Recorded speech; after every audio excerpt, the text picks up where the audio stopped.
होली के दुखवा कैसे बताई, देहिया में होता बटवाराजी, बहरी जाई कि भीतरी लुकाई, केनियो न होता गुजाराजी।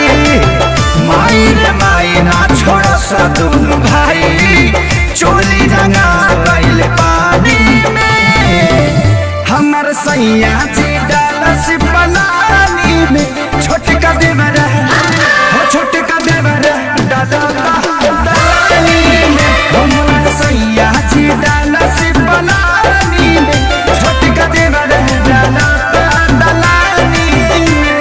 साहिजा गए साथी साहिजा, होली भटवरे पराहिजा।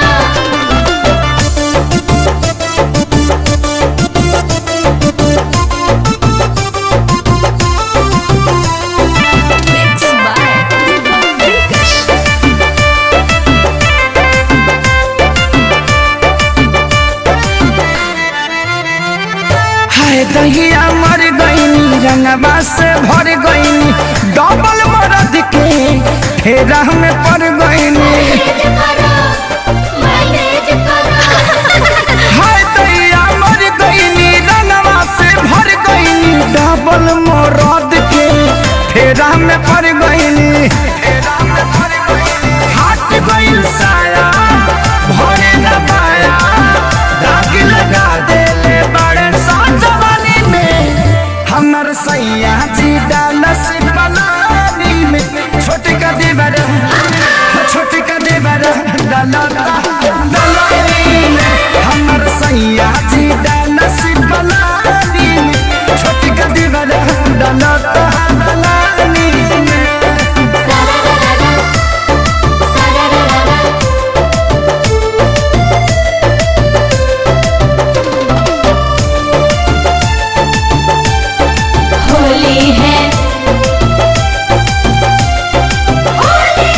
एगो डाले आगे हाँ एगो डाले पाछे, कौनो जगह ही हमर खाली न बाचे।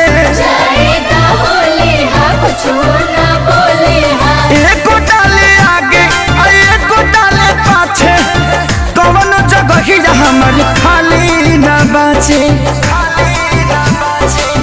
माने न पवन कहीं न जावन, खेसरिया के चलते बानी हानि में, हमर सैया जी डालस पलानी में, छोटका देवर हो छोटका देवर डालेला बखानी में, हमर सैया जी डालस पलानी में, छोटका देवर डालानी में।